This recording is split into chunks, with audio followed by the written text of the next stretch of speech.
interest before we start. Who has participated either silently or interactively with LTHE chat? So about 50-50, that's great.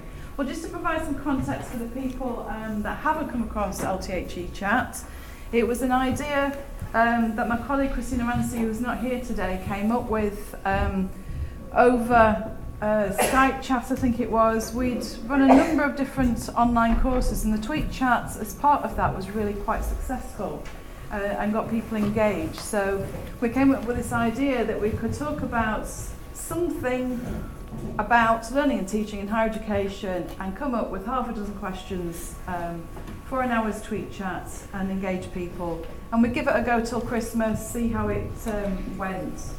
That was in 2014. Obviously that got quite busy as we went into 2015, so we decided to come up with a new model to make it sustainable, and we introduced what we call the organising team and committee. And my colleagues to my left are just some of the organising team people that have contributed to this. So a semester at the time, they volunteered to help run the tweet chats on a weekly basis. So that's the background to how it got started. So tweet chats, well, the LTHE chat, we describe this as something for the community, by the community, because the community is actually participating in it. The second thing is determining what the chat topics are going to be each week.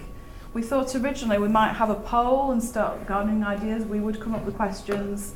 And then we got volunteers from professionals across the sector who came up with the topics, and they decide the 6 questions that they want to share in that hour chat. And again, we thought we'd get a few people, but 2.5 years later, we've got people from this country and abroad, and we've also had international chats and done it in a bilingual fashion. So the tweet chats literally is, we focus on 6 questions that we come up with. People will answer the questions and include the hashtag, the LTHE hashtag. So you can then search for that hashtag and see what people are talking about. So it's a very fast and furious conversation where we allow about 10 minutes per question, and conversations then start to go off in lots of different directions, and people engage with the questions themselves but also have conversations around that. So it's quite fast and frenetic, really.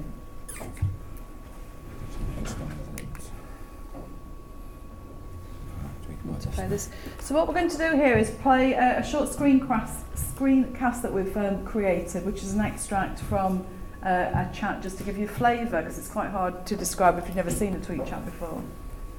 When the chat guest Simon Thompson asked what motivates people to participate in the chat, it was clear from responses that chat was seen as a valuable online community and that people matter as much as the topics. In amongst the serious post, you'll see humour as well. Funny is part of the glue that makes community work. The LTHE chat hour is an intense storm of ideas. The chat gets me really focused, a bit like children in that state of flow when they're gaming. I find it reassuring to see others posting about similar practice to my own. It can be really useful to see new ideas that I can use or adapt. This is just a short extract from a much longer set of responses to question 6.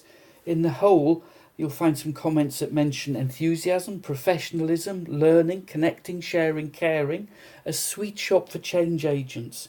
Intrinsic and extrinsic drivers are also mentioned, doing this for the common good as well as for personal gain. So you can see there within the chat, people are answering the questions, but they're also sharing good practice. They're sharing links to articles, to videos, photographs, all manner of different things, which is obviously very useful to capture afterwards, and we'll talk about how we do that as we progress. Okay, so my name's Chris Jobling. I was roped into the organising team about the beginning of last year, I think it was, sometime after Christmas. And then I took over sort of leadership for the second half from April to June. And what this is one of Martin Ox's what we call wibbly wobbly network graphs, just showing really how the network develops over the hour that we run on a Wednesday evening. This is Wednesday 9 a.m. and this is really just announcements. But a few people obviously engaged by reading tweets about the event. By about 6 p.m. that network is growing. And as you can see, as we get into the start, it's really quite active, and then it goes mad, literally, for the next half an hour. By the end of it, it's quite amazing how big it got. This was a chat I recorded especially for this event. It was also recorded. We normally record these things using this tool every week. But there were 715 tweets on this particular evening. About 253 links were tweeted, 199 retweets, about 36 different conversations going on in that period. You can see one of the current organising team, Warwick Language there is running ahead. That's Teresa, isn't it? It's Teresa, yeah. Who is obviously keeping things going. It's interesting with this information. You can also go into a little bit more detail, and you can see everybody live, and you click on various people. What's quite interesting is maybe to click on. We'll click on Teresa actually, and you can actually replay the old session from the beginning of the time. You see nothing really happening for a long, long time. Oh. It looks like we're not going to get anything happening because it says invalid data there. So that little demo went completely wrong. But you can see she was very engaged, this particular tweet. And you can see her network grow as time goes on. It's very successful. We're getting up to about 1,000, typically 1,000 tweets every time we run this. And it seems to be growing. And as I said in one of my tweets that you might have seen, we're just waiting for the time when we break Storyfy. With the recording. Back to the PowerPoint slideshow. And on to the next. Okay, I can do this. Okay, so this is some of the things that we've pulled out of it. So these 5 cycles of value creation. So there's an opportunity to have questions answered immediately. So people will be answering the questions posed within the tweet chat, but then they can also clarify their understanding of that. So the conversation's going in lots of different directions. Clearly, it's an opportunity to provide your own experience and expertise. So people are sharing that out. And every conversation, because it's applied to HE context, there is an opportunity to take that information back and apply it in your own practice. And obviously depending on the topic there. Just go to the next one. Yep. Because we actually share the tweet chats, we use a tool called Storyfy, which captures all of the tweets within that hour. So it has to be done more or less immediately afterwards, but we can drag across all of the tweets. People can actually reflect on what you've learnt within that session, either immediately or come back to it, which could be quite useful. The impact of our success, that's not so easy to measure. Obviously, people that are engaging with the tweet chat don't have to sign up, we don't have to register or anything like that. So we don't know at this stage who are active participants and who are positively, silently engaging. Which obviously can be useful as well. Some people are a little bit wary to start with engaging with Twitter, but they can still get a lot out of it, whether that's with the chats or the Storyfy. So there's some of the things that we've taken from Wenger et al. Around his 5 cycles. Okay. My name's Neil Withnell. I'm one of the organising team as well. I was organising these weekly chats earlier this year, and a very enjoyable experience. We've carried out a little bit of research recently, so we sent out a brief online survey for those participants and had 61 very quick responses, which was really helpful. And we're following those people up, those that wanted to follow that up with a semi-structured interview. We've started to do that. We've got 3 so far, and we're still collating some information from participants. So it's work in progress, but some very positive responses so far. One of the questions was trying to look at or identify who actually engages in the Twitter chats on a Wednesday, and I suppose it's no surprise there's a big proportion of academics in there, a small percentage of students which we're trying and grow, and we've started to introduce some students in some of the chats, and we're trying to increase that.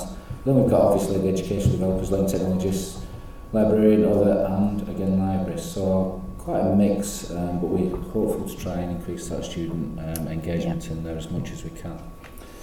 So students in the room, if you would like to volunteer to lead a chat, then just come and see me anytime during the day. You're in. Yeah. Wednesday 8 till 9, UK time. We'll look at the community and who, what and why. Again, looking at who's participated, how often they've participated in the chats, once, weekly, as often.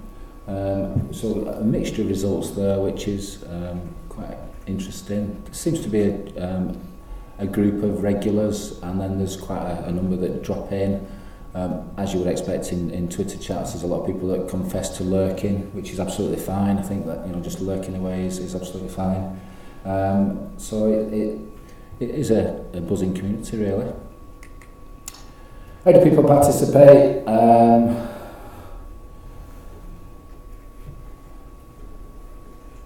Ever in and out, etc., etc. So the statistics there, with quite a big number, dip in and out as much as they can. I think what we find is that the pace is quite frantic, isn't it? Yeah. And then people kind of they kind of catch each question, but they can't always engage with every question, and it's kind of scrolled on as it's gone past. But that seems to still be of value. Yeah, absolutely.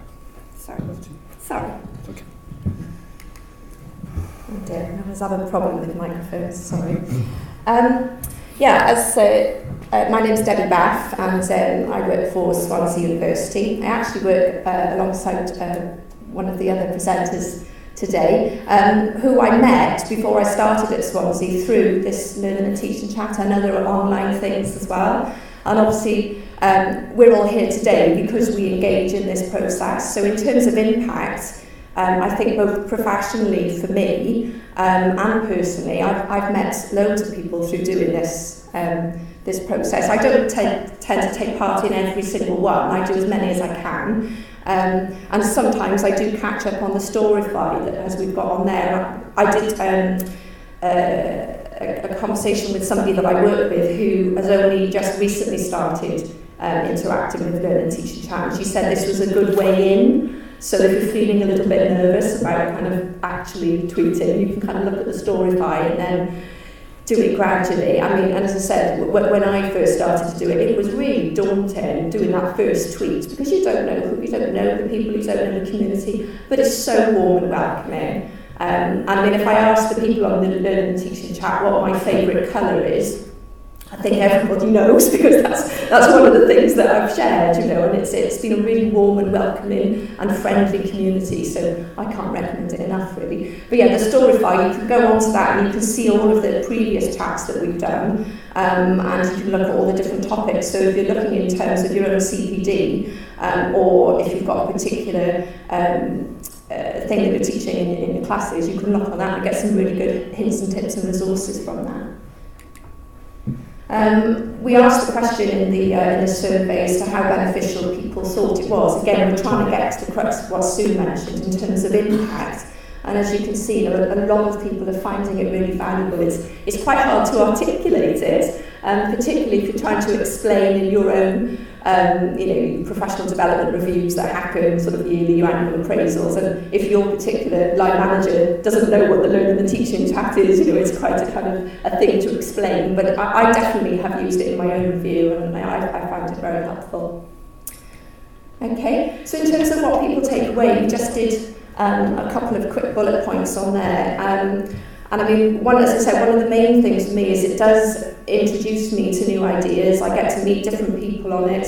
It's a proper community of practice, really, as I would say. I don't know what proper is, but that's what it seems to me. And I mean, from my point of view, I've started right out on the periphery, And then I've gradually, since I've been doing it, I've worked my way towards the centre, and I've been on the organising team this year. And again, that was another daunting thing to try and do, because you think, I don't know, I'm really going to put myself out here. But it's great. It's, you know, it's just, you get in what you get out, I think. Well, you get out what you get in.